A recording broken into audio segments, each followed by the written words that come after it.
พวกเขามีด้วยกันทั้งหมด 20 ชีวิต อาศัยกินนอนอยู่บนเรือเก๋งท้ายลำใหญ่ ต่างคนต่างที่มาและต่างจุดหมาย ความสลักสำคัญและส่วนแบ่งรายได้ลดหลั่นกันไปตามหน้าที่ พละกำลังของร่างกาย และสติปัญญาความสามารถ ตัวเรือทาสีแดงเลือดนก เก๋งและหลังคาสีไข่ไก่นวลตา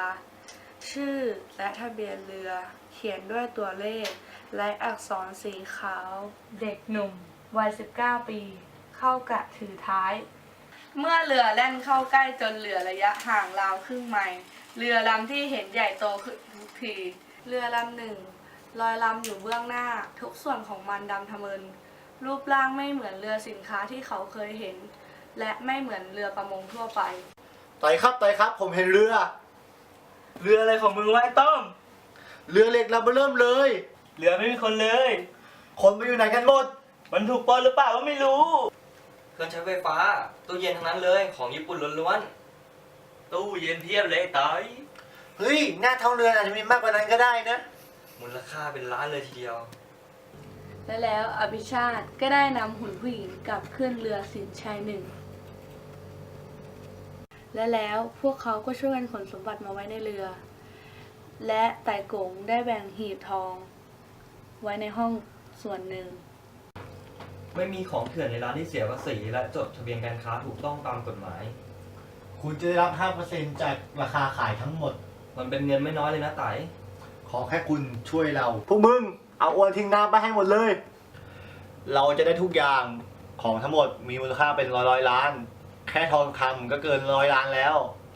ของพวกเนี้ยต้องใช้เวลาเป็นปีกว่าจะขายหมด พวกมึงอ่ะต้องรู้จักรักษาความลับ อย่าแพร่งพรายคนอื่นรู้ ใช้เงินให้อย่างระมัดระวัง อย่าด่วนอวดร่ำอวดรวย เมื่อเรือถึงฝั่งเมื่อไหร่อ่ะพวกมึงเอาไปก่อนคนละ100,000เอาไปใช้ก่อนเลย ไต่จะแบ่งยังไงล่ะ ก็ตามที่เคยแบ่งนั่นแหละ อย่างไอ้ปั้นทำงานหนักที่สุด หากแบ่งตามที่เคยทำก็ได้น้อยกว่าทุกคนนะ แบ่งเท่าๆกันทุกคน ดีไหม ดี งั้นเอาตามนี้เลย เสียงสัญญาณคุ้นเคยดังกังวานขึ้น เจมส์บรรจงเคาะถังแก๊สอย่างล่าเริงและปลุกเร้า ไม่ใช่กับข้าวที่ทุกคนคุ้นเคย ปลาเก๋ากระพงแดงตัวใหญ่ สำลีจระเม็ดขาว และกุ้งมังกร ซึ่งไต่โกนห่วงไว้ขายอย่างเดียว กุ้งปลาราคาแพงที่เคยเป็นของต้องห้าม บัดนี้ถูกประกอบขึ้นเป็นกับแก้ม วางเป็นสำรับอยู่หน้าเรือ พร้อมสุราต่างประเทศ หลังจากที่ทุกคนอิ่มหนำสำราญกับอาหารและเครื่องดื่มทำให้ทุกคนหลับไหลกันหมดทั้งลำ ต้อมเอ็งนอนไปกี่ชั่วโมงรู้ไหม ไต่ไม่เคยขี้เศร้าขนาดนี้นะ ไตไตเฮ้ย ไตแล้ว และปิวก็ได้ไปยกหีบสมบัติออกจากศพไต ทุกคนตายแล้ว อ้าวจิงจก เอ็งไม่เล่ากี่ขวดนี่ แล้วจิ้งจกก็ส่งขวดเหล้าให้อินซี มันควรมีกับแกล้ม เข้าไปหามาดิ และพวกเขาก็ได้ตั้งวงเหล้ากินกัน มีคนตกน้ เฮ้ยใครวะ ำยังไม่รู้เลยแต่ฉันเห็นกับตา ไอ้พวกขี้เมาปล่อยให้ตายเลยดีไหมเนี่ย ต้องรีบไปช่วยเขาไม่งั้นเพื่อนพาไปไกลเดี๋ยวหาไม่เจอ ปล่อยให้มันว่ายน้ำเล่นสักครึ่งชั่วโมงดีกว่า ขึ้นคงตีไปไกลแล้ว เดี๋ยวหาลำบาก เลี้ยวไปดูมันหน่อยแล้วกัน อินซีนับคนในกลุ่ม มีคนหายไป1 คน ไอ้แป้นหาย มันเมาอยู่ ขึ้นใหญ่ลมมันแรง ใครๆก็พลาดได้เท่านั้นแหละ เวลาผ่านไปเกือบ1 ชั่วโมง คงไม่เจอมันแล้วมั้ง หากันอีกสักพัก มันอยู่ตรงนู้นนู่น ป่านนี้คงไม่เจอมันแล้วมั้ง คืนมันแรงคงต้องใช้เวลาหากันหน่อย ไอ้นั่นน่ะมันเมา ไม่จมหายไปแล้วเหรอ เองอะเป็นหัวหน้า ปล่อยให้ลูกน้องตกน้ำอย่างนี้ไม่ได้ ป่านนี้คงไม่เจอมันแล้ว จิ้งจกโดดลงไปช่วยแป้น และปิวก็หยิบปลายเชือกส่งให้อินซี จากนั้นทุกคนก็ช่วยแป้นขึ้นมาได้สำเร็จ และอินซีก็หันไปพูดกับปิวว่า ขอบใจมากอิทาเนีย ขอบใจแทนไอ้แป้นด้วย เอ็งควรขอบใจพี่วิทย์และหัวหน้านาคด้วย นายหยีอีกคน ลงเรือลำเดียวกันแล้ว ใครเดือดร้อนก็ต้องช่วยเหลือกัน วันต่อมาเจมส์คัดกุ้งปลาที่จวนจะเน่าเสียออกมา คุณครับเสบียงเราเหลือน้อย คุณอดทนหน่อยนะครับ ไม่เป็นไรครับ ผมทำได้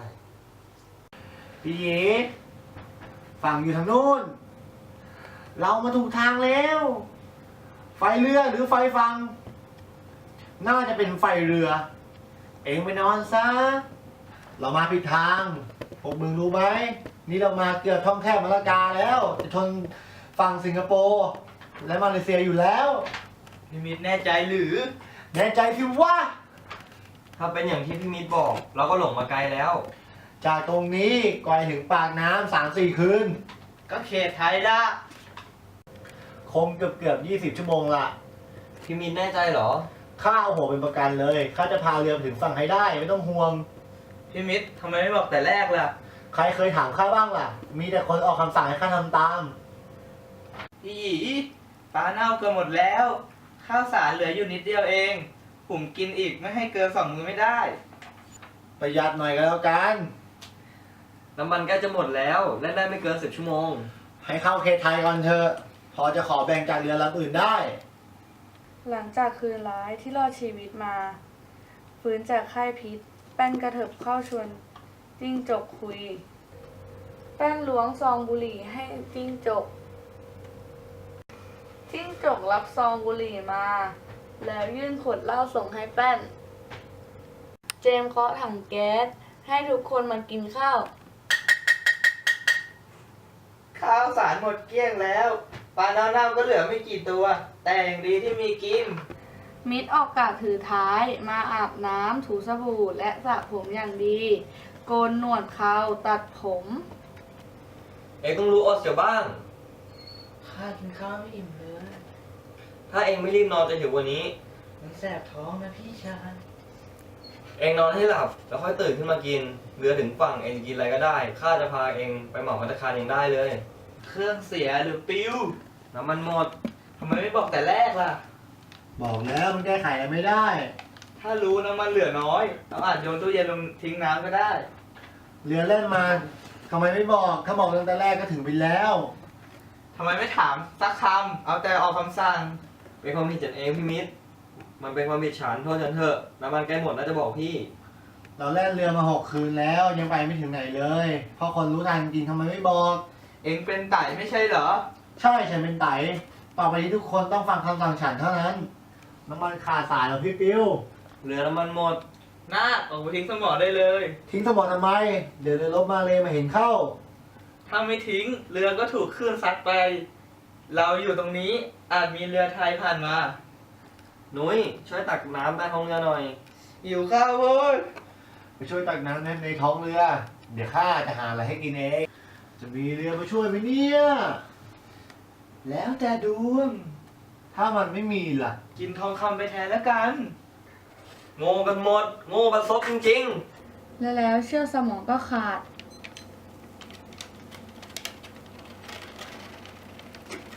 ปิวเห็นหนูเขาบีบคอหนูเพราะร้าย เขายกขึ้นจ่อปากและกัดกินคำแรกเคี้ยวเบา พี่หยีผมหิว ใครบ้างไม่หิวเองอดทนเอาหน่อย ผมใจจะขาดอยู่แล้วน้ำก็ไม่มีกิน เอานี่ลองท้องไปก่อน